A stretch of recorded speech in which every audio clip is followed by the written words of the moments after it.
Ladies and gentlemen, my name's Paul, and in this RedGamingTech.com video, we're going to be discussing as well as analysing tech news, which as usual, has popped up in the past 24 or so hours. I'd like to start out with some AMD news, if I may. So, there has been a report that's been floating around the internet for the past few days, and this concerns the support for various AMD CPUs and the chipset that you may be using for the motherboard. In other words, while, for example, the X370 motherboard as well as the X570 motherboards both use the AM4 socket, there is issues over the support over both processors, over both boards, excuse me. So for the sake of argument, you may be unable to use a Ryzen 3000 series CPU in, let's say, a B450 motherboard, and it really comes down to the actual motherboard vendor to supply a BIOS, and there are several reasons behind this, one of which is the actual size of the BIOS chip itself. Too long didn't read.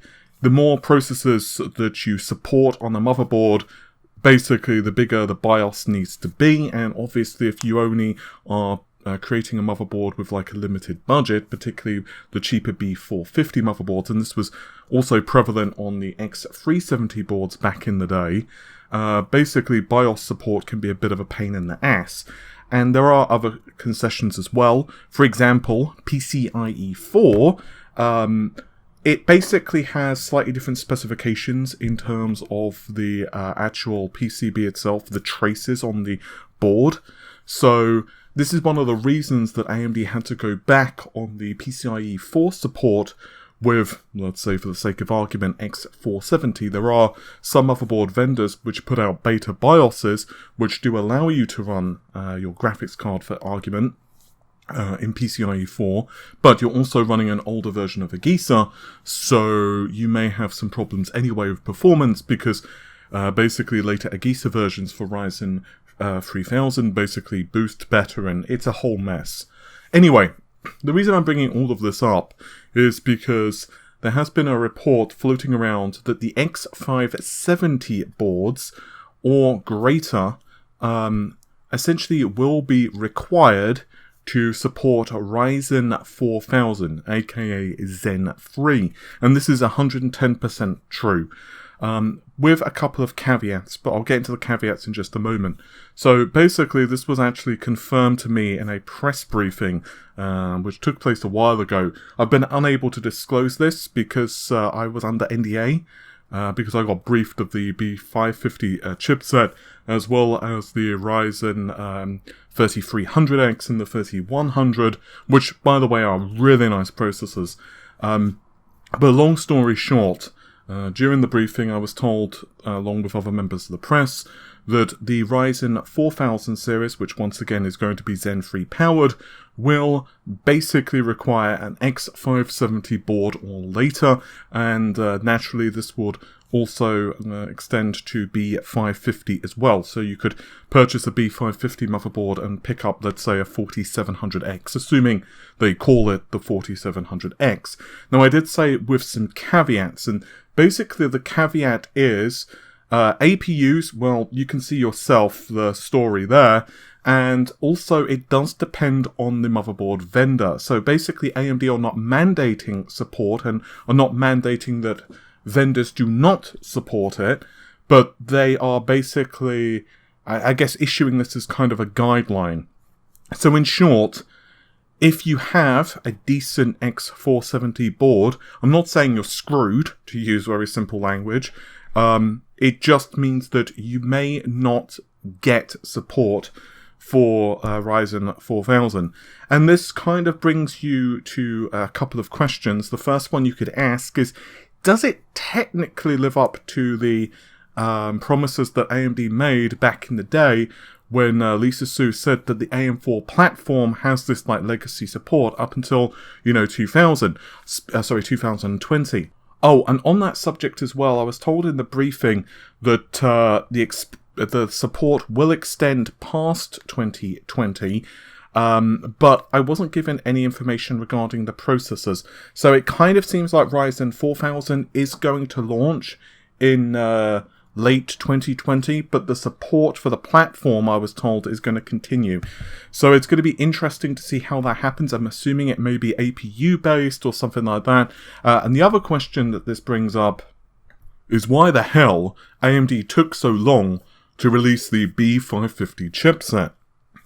If you bought, just for sake of argument, a 3600X, which is a really competent, great processor, really good value, but it's very hard to argue a use case for an X570 board for that, particular processor, especially if you have no plans to upgrade. Whereas with this, as the meme goes, I'm in danger because you may not be able to use the 4600X with the B450 board. So I'm not really sure I like the handling of this, but it is what it is. And of course, once again, there are certain hardware constraints which are, well, not fixable, once again, such as the PCIe 4 situation, because obviously if the system is just unstable, having the support doesn't really mean much. Also, because several of you have actually messaged me regarding this, I'll quickly bring up Renoir, which is, of course, the APUs, which are prevalent at the moment on the mobile solutions. AMD are actually kicking all kinds of butt with the 4000 series APUs, but we also have some evidence, and by evidence I basically mean it's irrefutable at this point, that these APUs will also be coming to desktop. Several well-known leakers have actually discovered this by basically digging into engineering sample benchmarks that have emerged and so on and so on.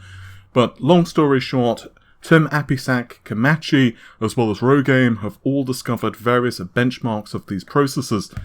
They appear to be still up to 8 cores, 16 threads of goodness, and of course are powered by, I guess the best way of describing it is enhanced Vega architecture. According to Rogame, we have one sample which is running at up to 1750 MHz for the iGPU, and once again, this is an 8-core engineering sample processor, and seemingly there are multiple of these benchmarks which have popped up. And there's not really a whole amount to say about these. I think they're going to be interesting for a certain demographic of individuals. If you are building like a small form factor streaming system, that type of thing.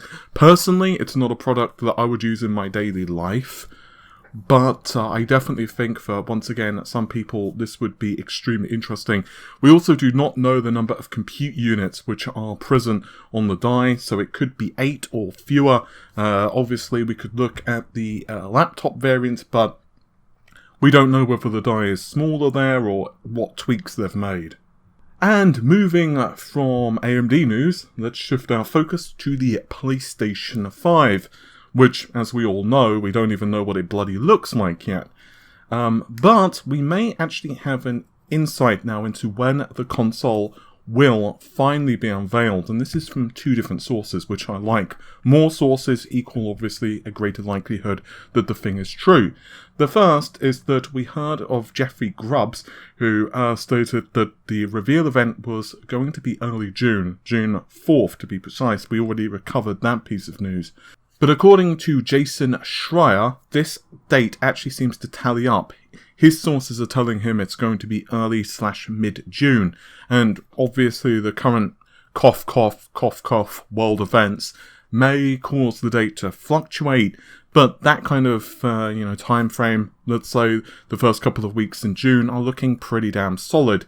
And this does seem to tally up with what I was told a while ago. I put out a video that the PlayStation 5 was not revealed yet because Sony wanted to ensure that people believed that they could produce this thing with mass production, that they did not want to show off a hand-produced model because otherwise people may not believe that it was possible to mass produce the thing.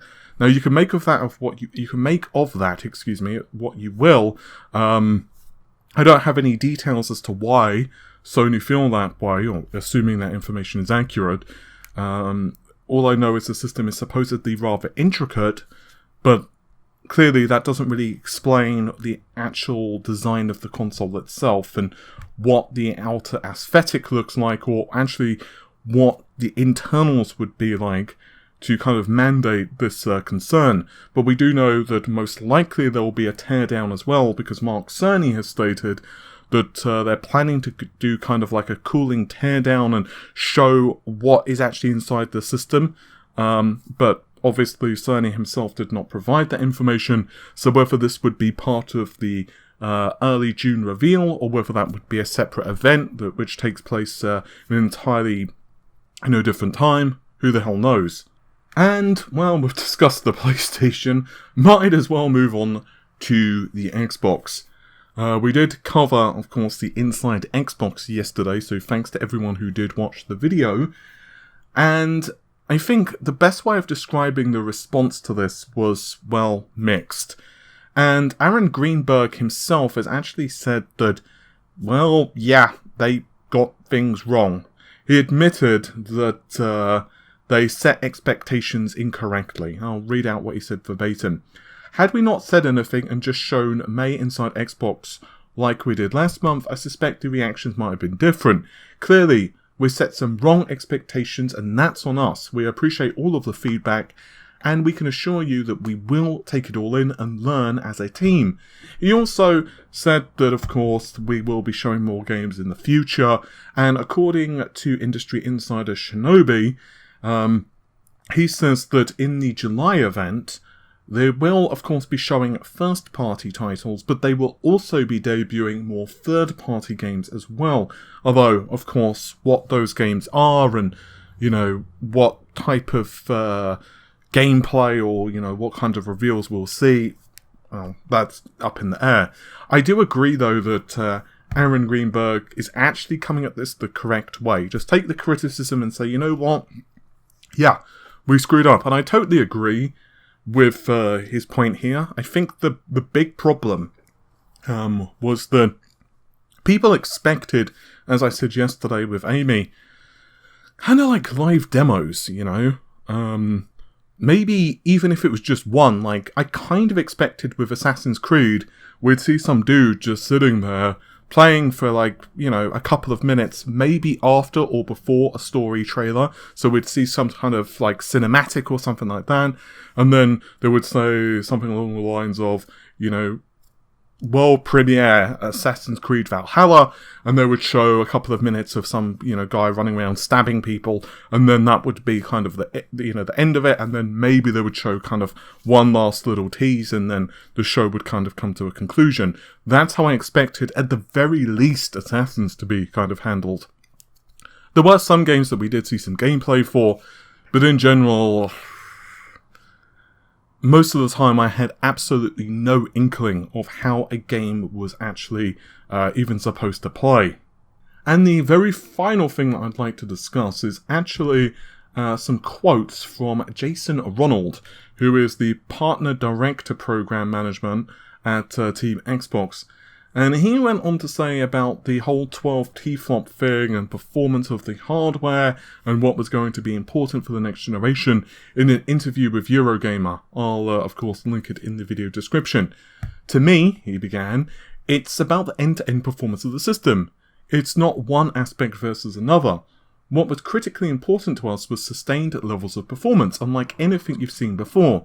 So we designed the Xbox Series X to be a well-balanced system with no compromises or bottlenecks. Whether it's the CPU performance or the GPU performance, we were at the upper bounds of what was capable with a traditional rotational drive.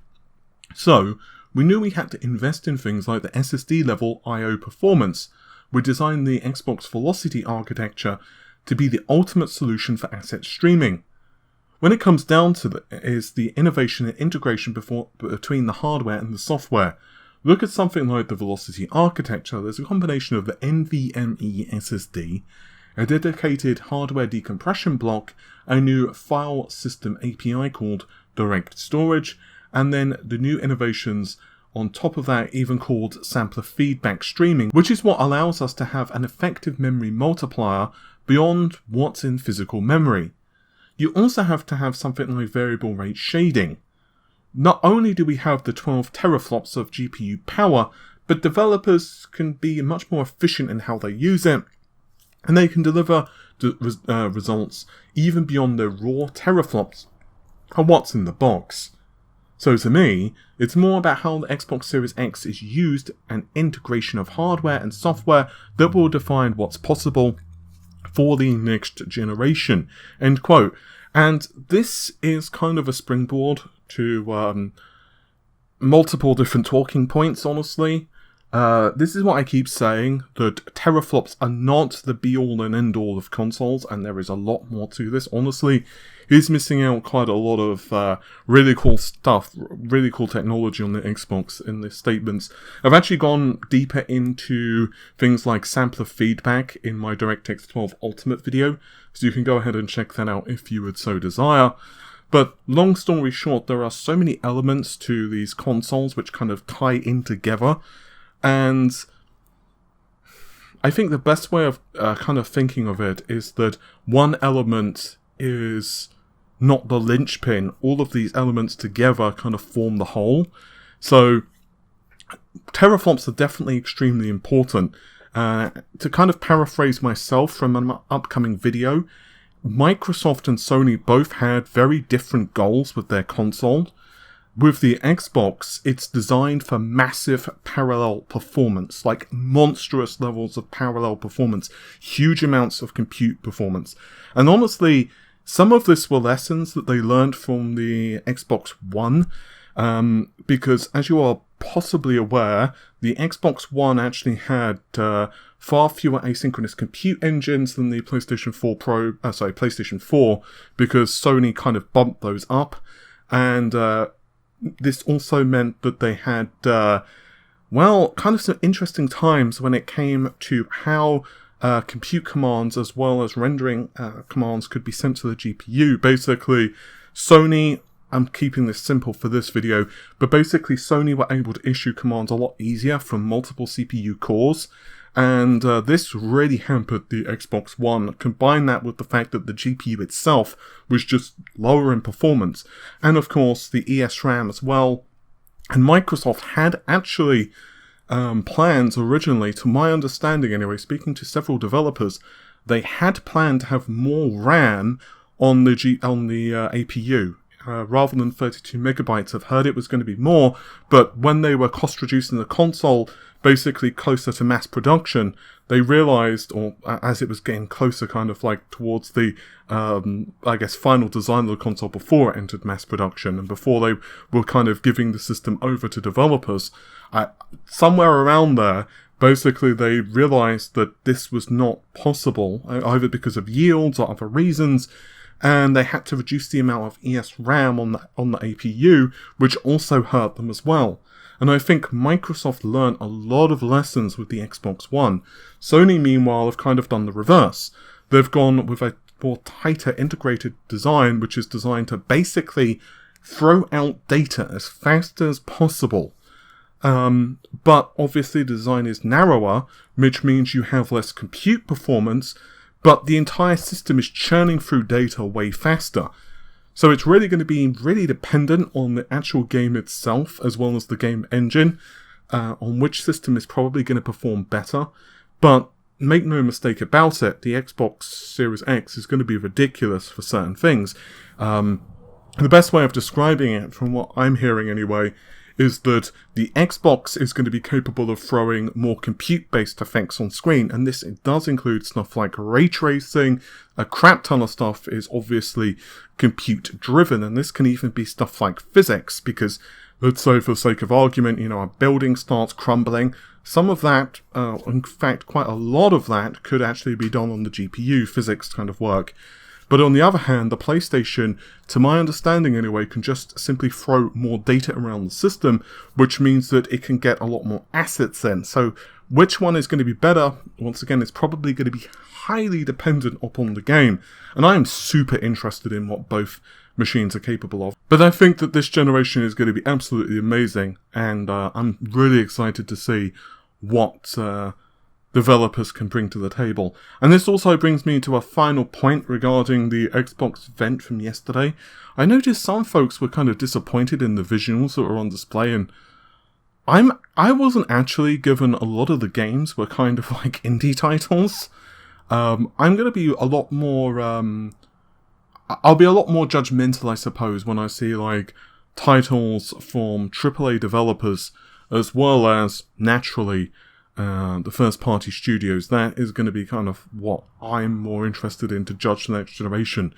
But one of the games, I've forgotten the name exactly, something like Bright Memory, it was literally a game that was created by that one dude.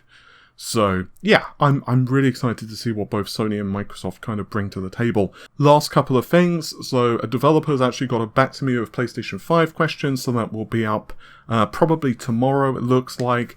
I also have a pretty awesome console video that I'm working on between both of them and some of their differences, which greatly expands on some of the stuff I've spoken about today. That will be up hopefully this weekend.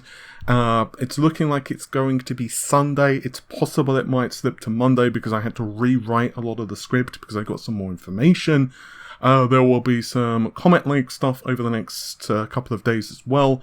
I'm waiting for my shipment from Intel themselves, so waiting on the kind of, reviewers goodie bag or whatever they're sending me. I'm not 100% certain on that yet, so that'll be pretty cool. And there'll also be a couple of interesting PC-related videos as well on top of all of that, so that's what I'm working on in the background. With all of that said, though, thank you very much for all of the support, and take care of yourselves. Bye for now.